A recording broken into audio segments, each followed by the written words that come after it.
अझोला एक आदर्श पशु खाद्य। अझोला एक अद्भुत जलचर पाण्यावर तरंगणारी वनस्पती आहे। ती पाण्याच्या पृष्ठभागावर वेगाने वाढते। अझोला हे गाई, म्हशी, मासे, वराह व कुक्कुट पालनासाठी एक आदर्श शाश्वत खाद्य आहे। याशिवाय हे शेतात जैव खत म्हणून देखील वापरले जाते। त्यामुळे अनेक शेतकरी अझोला लागवडीकडे आकर्षित होत आहेत। अझोला लागवड चीन, व्हिएतनाम आणि फिलिपिन्स सारख्या देशांमध्ये लोकप्रिय आहे। अझोला हे जैव शेवाळ अझोला पिनॅटा या नावाने ओळखले जाते। तसेच हे नायट्रोजन स्थिर करण्यात मदत करते। अझोला हा नायट्रोजनचा उत्कृष्ट स्रोत आहे व उच्च पोषण मूल्य असणारी जैव वनस्पती आहे। अझोला लागवडीसाठी कमी गुंतवणूक लागते, त्यामुळे चांगल्या खाद्यासाठी आणि जैव खतासाठी हा कमी खर्चाचा पर्याय ठरतो। आता आपण अझोला मधील खाद्य पोषक मूल्य जाणून घेऊया। अझोलामध्ये 20 ते 25% प्रमाणात प्रथिने असतात। यामध्ये अमिनो ॲसिड, जीवनसत्वे, vitamin A, vitamin B12, beta carotene व खनिजे असतात, म्हणून हे पशुधनासाठी एक उत्कृष्ट पोषक आहार आहे। अझोलामध्ये लिग्निनचे प्रमाण कमी असते, त्यामुळे प्राण्यांना अझोला सहज पचतो। कोणताही पचनाचा त्रास होत नाही। कुक्कुटपालन करताना पक्ष्यांना अझोला खायला दिल्याने ब्रॉयलर कोंबडीचे वजन सुधारते आणि पक्ष्यांच्या अंडी उत्पादनात वाढ होते। जनावरांमध्ये 1.5 ते 2 किलो अझोला दररोज नियमित खाद्यासोबत दिल्यावर एकूण दूध उत्पादनात 15 ते 20% वाढ दिसून आली आहे।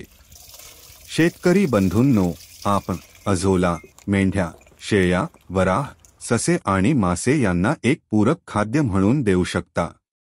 अझोलाचा जैव खत म्हणून आपण वापर करू शकता।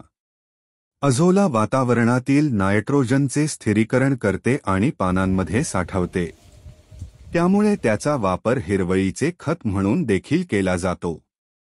भात उत्पादक शेतकऱ्यांनी भात शेतीत अझोलाची लागवड करून भात उत्पादनात 20% पर्यंत वाढ केल्याचे निरीक्षण आहे। आता आपण तण नियंत्रणासाठी अझोलाचा वापर बाबत माहिती घेऊ। अझोला वनस्पती पाण्याच्या पृष्ठभागावर जाड थर तयार करू शकते, म्हणून भात शेतीमध्ये अझोलाचा तण नियंत्रणासाठी वापर करता येतो। भात शेतीमध्ये अझोला एक जाड थर तयार करतो आणि सर्व क्षेत्र व्यापतो।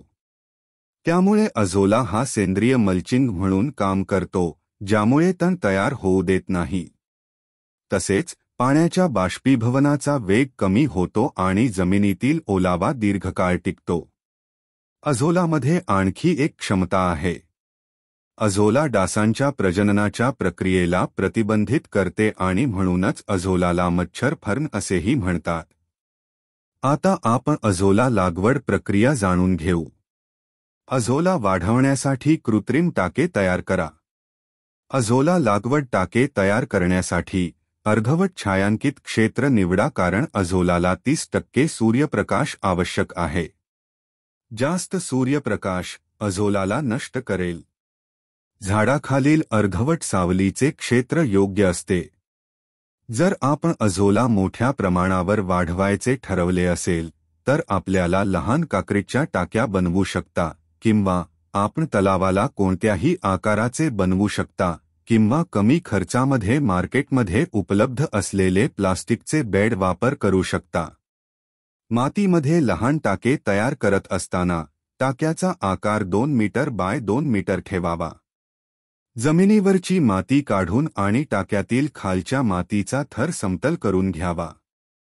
त्यानंतर पाण्याची नासाडी टाळण्यासाठी प्लास्टिकची चादर जमिनीभोवती पसरावी। टाके किमान 20 सेंटीमीटर खोल असल्याची खात्री करून घ्यावी। तलावातील प्लास्टिकच्या चादरीवर चाळलेली बारीक माती 10 ते 15 किलो एकसारखी पसरवून घ्यावी। अझोलाची चांगली वाढ होण्यासाठी फॉस्फरसची आवश्यकता असते। आपण फॉस्फरससाठी शेणाच्या स्लरीसोबत सुपर फॉस्फेट 25 ते 30 ग्रॅम 2 मीटर बाय 2 मीटर आकाराच्या टाक्यासाठी वापरावे। स्लरीसाठी 4 ते 5 दिवसांचे शेण वापरावे। शेणखतामुळे अझोलासाठी उपलब्ध पोषक तत्वाचे प्रमाण वाढते. अझोलाची सपाट्याने वाढ होण्यासाठी आपण पुढील महत्त्वाच्या बाबी लक्षात घ्याव्यात.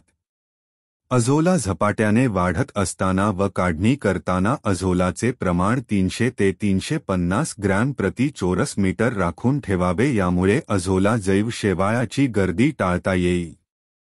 5 दिवसांतून एकदा सुपर फॉस्फेट आणि शेणाचे मिश्रण टाकत राहावे. तसेच मॅग्नेशियम, लोह, तांबे, सल्फर ईचे मिश्रण आठवड्याच्या अंतराने घालावे. अशाने अझोलाचे खनिज प्रमाण वाढवता येईल.